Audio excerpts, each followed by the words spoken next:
தான் மாற கசக்கி வீடியோ போடுறான். அது மூலியமா லட்சக்கணக்கில் சம்பாதிக்கிறான். இப்போ ட்ரெஸ் எல்லாம் கழட்டி போட்டு நடு ரோட்ல மெயின் ரோட்ல ஓடனா என்ன வீடியோ எடுத்து நான் சோஷியல் மீடியால போட்டா எனக்கு வியூஸ் வருமா வராதா? நான் போடுற அந்த 100 days டிரான்ஸ்ஃபர்மேஷன் வீடியோ சொல்லுங்கள, அதில் நான் ஃபிட்னஸை பத்தி டெக்னிக்கலா பேசவே மாட்டேன். எனக்கு தெரியும், எனக்கு சயின்ஸ் பேச தெரியாம கிடையாது. என்கிட்டயும் ChatGPT இருக்கு. அதுல போட்டு கண்டென்ட்டை போட்டு எக்ஸ்ட்ராக்ட் பண்ணி அதை நானா என்னோட சுயமொழியில இருந்து பேசுற மாதிரி பேசலாம் முடியும். எடிட்டிங்லாம் பேக்ரவுண்ட்ல பண்ணலாம், பெட்டராகவே பண்ணுவேன். ஆனா சின்ன பசங்க மனசுல தவறான விஷயத்த வந்து நம்ம விதைச்சிட்டோம். இதுதான் ரோல் மாடல். இப்ப இருக்கிற மாதிரி நெகட்டிவான விஷயத்தை தான் ஹீரோவா நீ பார்க்க போறடான்னு சொல்லியாச்சு. சொசைட்டி கிரியேட் பண்ணிச்சு. அவன் அதை பார்க்கறான், விரும்புறான், உலகம் அதை விரும்புது. இப்ப நல்லது பண்ற பையன் நீ ஃபேக்குடா. இப்ப மக்களே நல்லதை பார்த்தா விரும்ப மாட்டான். காரணம் என்னன்னா அவனோட கில்ட்டினஸ் வந்து ஃபீல் ஆகுது, அவனுக்கு கில்ட்டினஸ் ட்ரிகர் ஆகுது. இப்போ இன்ஸ்டாகிராம்லாம் என்ன ப்ரோ, சாஃப்ட் பான். அது டொனேஷன்ல கூட பாருங்க, நான் போயிட்டு முன்னாடி இப்போ ஈவன் ரீசெண்டா பண்ண நான் போய் முன்னாடி இருந்து பண்ணு அதுக்கு எடுத்து கொடுத்துட்டு அது பண்ண அவனதான் கொடுக்க சொல்லுவேன். ஆக்சுவலா ஸ்டார்டிங்ல கூச்சப்பட்டாங்க போயிட்டு கொடுக்க. ஆமா, அதாவது தம் அடிச்சு ரீல்ஸ் போடுறான், அதுக்கு அவன் கூச்சப்படல. ஒரு அம்மா முடியாம இருக்கிறாங்க, அவங்க பக்கத்துல உட்கார்ந்து பேசுறதுக்கு கூச்சப்படுறான்.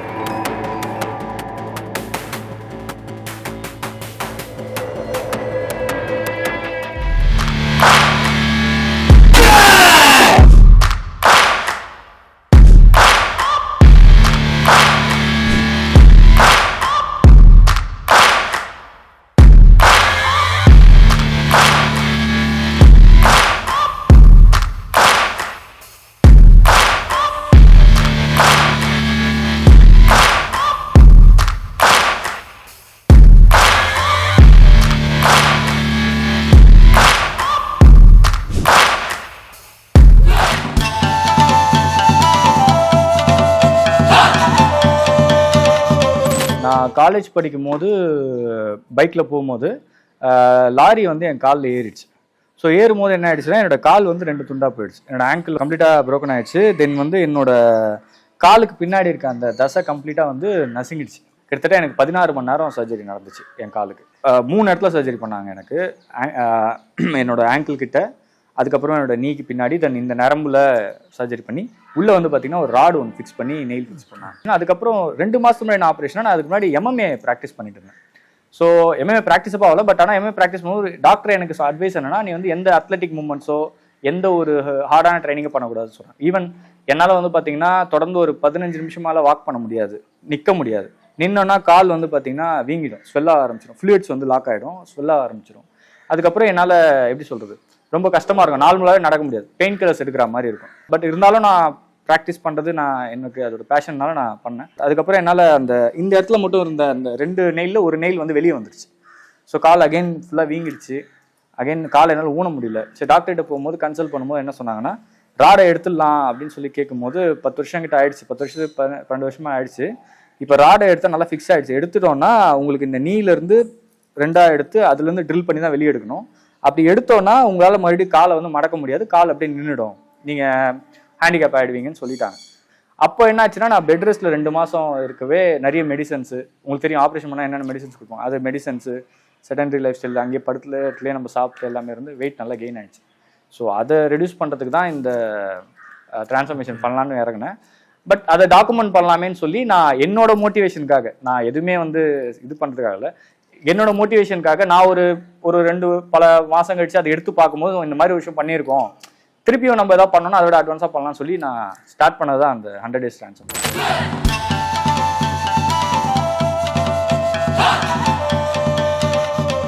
இப்போ வந்து நீங்கள் கராத்தே பண்ணுறீங்க, இல்லை நீங்கள் ஒரு அத்லெட்டிக் மூவ்மெண்ட் பண்ணுறீங்கன்னா உங்கள் 100% கொடுத்து உங்களால் ஒரு விஷயத்தை அச்சீவ் பண்ண முடியும், நீங்கள் முயற்சி பண்ணும்போது. ஆனால் நான் எனக்கு பண்ணும்போது 200% கொடுக்கணும். அப்போ தான் என்னால் அந்த உங்களோட ஈக்குவலுக்கு மேட்ச் பண்ண முடியும்.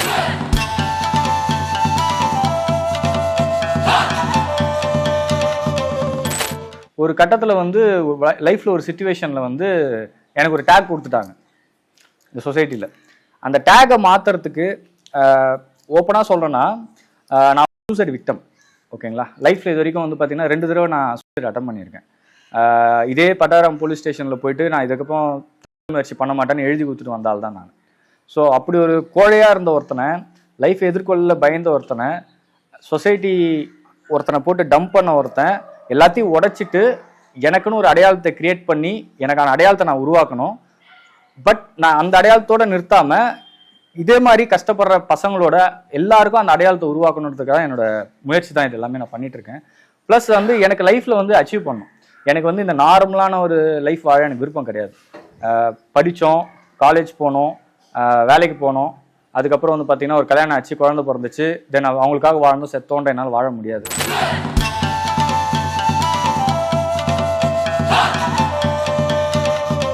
நான் அந்த சிச்சுவேஷனில் இருக்கும்போது என்னை வந்து எங்கள் அப்பா அம்மா வந்து நிறைய கவுன்சிலிங்லாம் கூப்பிட்டு போனாங்க, டாக்டர்ஸ்கிட்ட கவுன்சிலிங் கூப்பிட்டு போனாங்க, பேசினாங்க.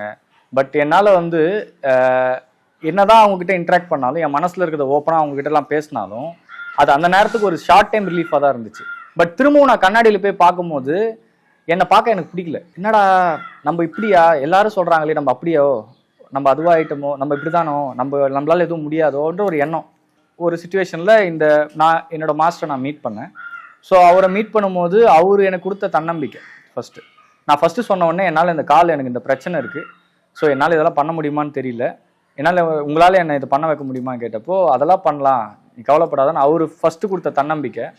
அந்த தன்னம்பிக்கையோட நான் ஸ்டார்ட் பண்ணேன். அப்போது இனிஷியல் ஸ்டேஜில் ரொம்ப வலி அனுபவித்தேன், என்னால் நிற்க முடியாது. அவரும் அதுக்கேற்ற மாதிரி எனக்கு டீச் பண்ணார். நான் 10 நிமிஷம் கிளாஸ் நின்னா 10 நிமிஷம் வெளியே போய் உட்காந்துருவேன். அந்த மாதிரி தான் நான் பண்ணிட்டு இருந்தேன். ஸோ எனக்கு வந்து அந்த தெரப்பியை விட இது எனக்கு தெரப்பியாக இருந்துச்சு. என்னை ரிகவர் பண்ணுறதுக்கு, மென்டலி என்னை ரிகவர் பண்ணுறதுக்கு இந்த கராத்தேவும் ஜிம்மும் தான் எனக்கு ஹெல்ப் பண்ணிச்சு.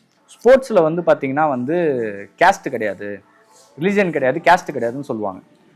ஆனால் ஸ்போர்ட்ஸில் வந்து கேஷ் இருக்குது. ஸ்போர்ட்ஸில் உங்ககிட்ட பணம் இருந்துச்சுன்னா நீங்கள் ஜொலிக்கலாம், உச்சத்துக்கு போகலாம். பணம் இல்லைன்னும் போது உங்களை எதுவும் பண்ண முடியாது. ஈவன் இப்போ இருக்கிற கரண்ட் ஜென்ரேஷனில் கரண்ட்டாக இருக்க எத்தனையோ அத்லெட் இருக்காங்க, பண்ணிட்டு வெளியே வந்த ஆட்கள் நீங்கள் எல்லாரையும் போய் கேளுங்களேன். 90% பேர் ஃபினான்ஷியலாக ப்ராப்ளமாக தான் வெளியே வந்திருப்பான். பேலன்ஸ் 10% பேர் என்ன பண்ணியிருப்பான்னா அவனுக்கு இன்ஜுரினாலேயோ இல்லை வந்து வேற ஏதாச்சும் ஒரு தனிப்பட்ட காரணம் இல்லையோ. ஆனால் 90% பேர் பணம் இல்லை, என் வசதி இல்லை, என்னால் இதுக்கு மேலே போக முடியல, ஆனால் அவனுக்கு திறமை இருந்திருக்கும், ஆசை இருந்திருக்கும், கனவு இருந்திருக்கும். ஸோ என்னை பொறுத்த வரைக்கும் நம்ம ஒரு இடத்துக்கு வர்றதுக்கே நமக்கு இத்தனை நாள் ஆயிடுச்சு. நான் வந்து ஏர்லி 20s ஸ்டார்ட் பண்ணுற மாதிரி ஆயிடுச்சு. அரௌண்ட் ஒரு 8 years பண்ணிட்டு இருக்கேன். ஸோ இவ்வளோ லேட்டாக தான் நான் ஸ்டார்ட் பண்ணேன். ஏன் இந்த ஆப்பர்ச்சுனிட்டியை இந்த ஜென்ரேஷனுக்கு நம்ம கொண்டு வரக்கூடாது? பணன்ற விஷயம் தடை. உனக்கு வந்து பணத்தினால தான் நீ பண்ண மாட்டேற. ஸோ அந்த பணன்ற தடையை நான் எடுத்துடுறேன், நீ வா, நான் சொல்லித்தரேன், நீ பண்ணு, நீ சாதி, நான் எல்லாத்துக்கும் உனக்கு சப்போர்ட் பண்ணுறேன். நான் என் பசங்களுக்கு டீச் பண்ணுறது என்னன்னா, உன்னால முடிஞ்ச வரைக்கும் நீ இதை பண்ணு, முடிஞ்சா இருக்கிறவங்ககிட்ட வாங்கிக்கோ, இல்லாதவங்ககிட்ட விட்டுரு, அவனுக்கு சொல்லி கொடு, திறமை இருக்கணும்னு ஊக்கப்படுத்து, அவ்வளோதான். அவன் நான் நெக்ஸ்ட் லெவல் போட்டோம், அவன் 4 பேருக்கு பண்ணுவான். ஸோ அடுத்த தலைமுறையை நம்ம வந்து பலமானதாகவும் ஒரு நல்ல ஒரு சமுதாயத்தை உருவாக்குறோம். அதுதான் என்னோட இன்டென்ஷன்.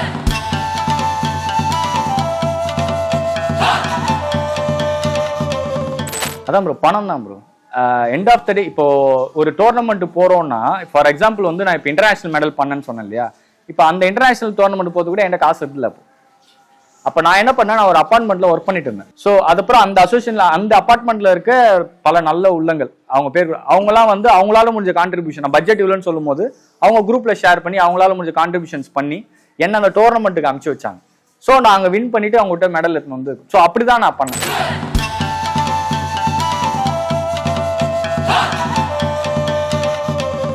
எனக்கு வந்து மந்த்லி ஃபீஸ் வந்து கலெக்ட் ஆகிற ஃபீஸ் வந்து என்ன பண்றோம்னா, மந்த்லி வந்து அது மொத்தமாக சேர்த்து வச்சு தேவைப்படுறவங்களுக்கான உதவிகளை பண்ணுறோம்.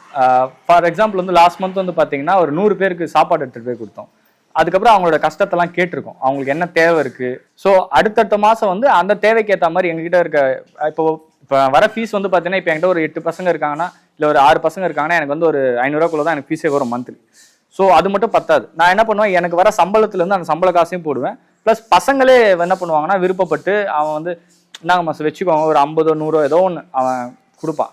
நான் அதை எதுவும் தடுக்க முடியாது, அவன் கொடுக்குறது சரி, அவன் எனக்கு கொடுக்கல, அந்த அவங்களுக்காக அவன் செய்யணும்னு நினைக்கிறான். ஸோ அதுக்காக அது எல்லாமே சேர்ந்து நாங்கள் அதை போய் ஒரு டீம் எஃபர்ட்டாக போகிறோம். அது இல்லாமல் ஃப்ரெண்ட்ஸும் சப்போர்ட் பண்ணுவாங்க. ஸோ அந்த மாதிரி நாங்கள் எடுத்துகிட்டு போயிட்டு பண்ணி நாங்கள் அவங்களுக்காக செஞ்சுட்டு இருக்கோம். ஸோ இந்த விஷயம் இது வந்து ஃபர்ஸ்ட் மந்த் பண்ணியிருக்கோம், இன்னும் அடுத்த மாதம் பண்ண போகிறோம். எண்ட் ஆஃப் த டே இது எல்லாமே நெக்ஸ்ட் ஜென்ரேஷனுக்கு நம்ம விதைக்கிற விஷயம் தான். இப்போது நான் எங்கள் அப்பாவை பார்த்து வளரும் போது எதை பார்த்து வளர்ந்தேன், எவ்வளோ ஒரு சங்கடமாக சூழ்நிலை வளர்ந்தேன்னு எனக்கு தெரியும்.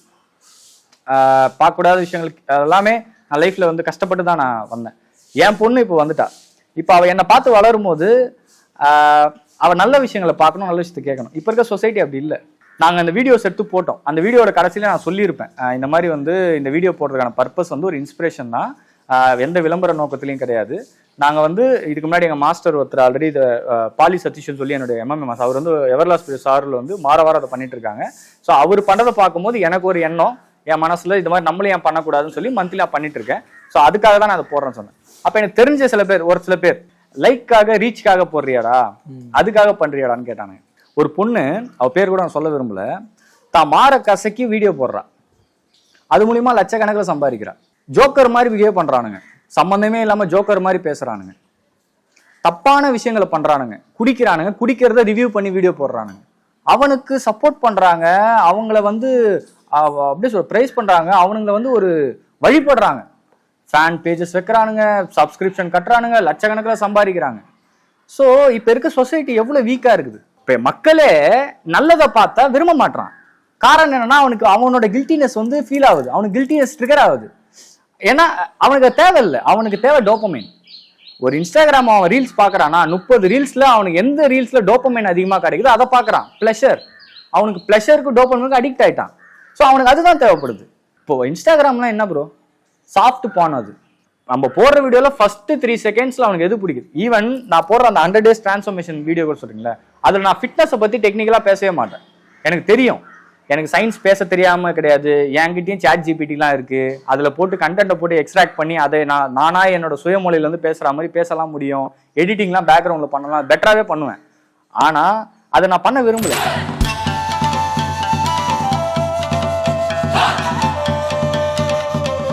உண்மையை சொல்லணும்னா இப்போ இருக்க பசங்களுக்கு வந்து பார்த்தீங்கன்னா, நான் கொடுக்குற ட்ரைனிங் வந்து ஃபர்ஸ்ட் நான் டீச் பண்ணுறது வந்து அவனுங்களுக்கு வந்து ஃபிசிக்கலாக கிடையாது, மென்டலாக தான்.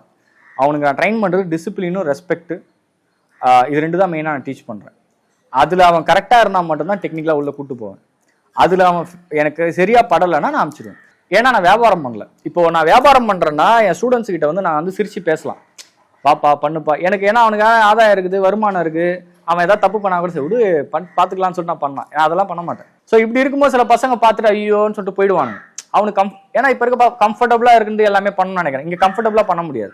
ஸோ நான் டஃப்பாக தான் ட்ரைனிங் கொடுப்பேன். ஃபிசிக்கலாக வந்து பார்த்தீங்கன்னா ஃபர்ஸ்ட்டு உள்ளே வந்த உடனே ஸ்ட்ரெச்சஸ் வார்ம் அப் இருக்கும்.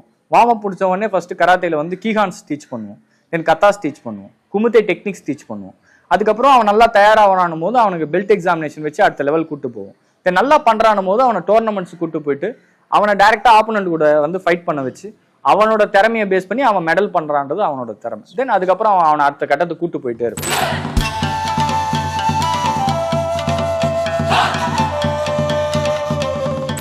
என் டார்கெட் வந்து என்கிட்ட ஒரு 1000 பசங்க 1000க்கு மேல வருவான், அவனுக்கு கீழே ஒரு 1000 பேர் வருவான், அவனுக்கு கீழே ஒரு 1000 பேர் வருவான். அவனை உருவாக்கி அவனை ஒரு லெவல்ஸ் கொண்டு வந்துருவேன். அவன் ஒரு 1000 பேர் உருவாக்குவான். அதாவது எப்படி உருவாக்குவான்னா, நான் என்ன விஷயத்த பண்றேனோ அதை அவன் பண்ணுவான். ஒரு கட்டத்துக்கு மேல இந்த சொசைட்டி மாறும். அதாவது நம்ம வந்து ஒருத்தனை இதை பண்ணுடான்னு சொன்னா பண்ண மாட்டான், நான் பண்றதை பாருடான்னா அவனுக்கு பண்ணணுன்ற என்ன வரும். ஸோ அவனை வந்து நான் பண்ண வைக்கிறேன். நான் இப்போ டொனேஷன்ல கூட பாருங்க, நான் போயிட்டு முன்னாடி இப்போ ஈவன் ரீசெண்டா பண்ண நான் போய் முன்னாடி இருந்து பண்ணு, நான் இது கருத்து கொடுத்துட்டு அது பண்ண அவனை தான் கொடுக்க சொல்லுவேன். அவன் மனசுல அதை பண்ண பண்ண பண்ண அவன் சந்தோஷமா ஃபீல். ஆக்சுவலா ஸ்டார்டிங்ல கூச்சப்பட்டானுங்க. அதாவது தம் அடிச்சு ரீல்ஸ் போடுறான், அதுக்கு அவன் கூச்சப்படல. ஒரு ஒரு அம்மா முடியாம இருக்கிறாங்க, அவங்க பக்கத்துல உட்கார்ந்து பேசுறதுக்கு கூச்சப்படுறான். நான் எப்படி மாஸ்டர் அதெல்லாம் பண்ண மாட்டேன் மாஸ்டர், டேய் அவங்களும் மனுஷன் அவங்களும் மனுஷன் தான், சரி வா நான் போய் உட்காந்து பேசணுன்னே அவனுக்கு அப்புறம் அதை கொடுத்து முடிச்சாலும் சந்தோஷமா சொல்றான், சார் ரொம்ப திருப்தியா இருக்கு மாஸ்டர், எனக்கு இப்போ ஃபீலிங் சூப்பர் ஃபீல் குட்டா இருக்கு, இது நெக்ஸ்ட் மந்த் பண்ண அவன் ஆர்வமா சொல்றான். இதான் நான் சொன்னேன். ஸோ இப்போ அவன் மனசுல வந்து அந்த டேஸ்ட் பண்ணிட்டான் அந்த உணர்வை. ஸோ அவன் என்ன பண்ணுவான், அந்த அவன் மனசுல அந்த விதைச்ச விதை அடுத்தடுத்த மனசுல விதைச்சிட்டே போவான். ஒரு கட்டத்துல ஒரு இந்த என்னோட ஜென்ரேஷன் இது, என் ஜென்ரேஷன் முடிஞ்சு அடுத்த ஜென்ரேஷன் ஆரம்பிக்கும் போது இப்ப என்கிட்ட இருக்க 10 பேர் நாளைக்கு 1,00,000 பேரா இருப்பான். அந்த 1,00,000 பேர் எத்தனை பேருக்கு உதவி பண்ணுவான்? அப்போ ஒரு சொசைட்டி ஒரு சொசைட்டி எப்படி மாறும்? அவ்வளவுதான். சிம்பிளா சொல்ல போனா ஒரு பீரியடுக்கு அப்புறம் கஷ்டப்படுறவங்க யாரும் இருக்கக்கூடாது, உயர்ந்தவன் தாழ்ந்தவன் யாரும் இருக்கக்கூடாது, எல்லா மனுஷனும் சமமா இருக்கணும்.